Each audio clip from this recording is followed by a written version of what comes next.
স্বাস্থ্য যদি ভালো চান, ভাতের মতন আলু খান। এই যে আলুটা দেখুন, একটা গাছের গোড়ায় কি পরিমাণ আলু হয়েছে।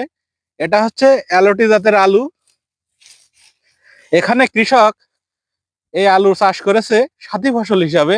এই যে এখানে পটল চাষ করেছে, এই যে পটল গাছ, এই যে পটল, এখানে পটল চাষ করেছে, পাশাপাশি রসুনও চাষ করেছে।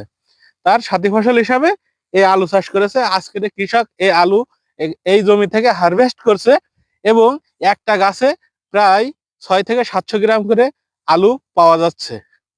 এবং এই কৃষক এখান থেকে এই যে এই জমি থেকে 15 মণ আলু এ পর্যন্ত উঠানো হয়ে গেছে এবং বাজারজাত করছে। আর এটা শীতকালীন একটি সবজি, এটা খুব দ্রুত সময়ের মধ্যে বাজারজাত করা যায় এবং কৃষক এই আলু চাষ করে খুবই লাভবান হতে পারে। চ্যানেল কৃষি কথা, জিগরগাছা, যশোর।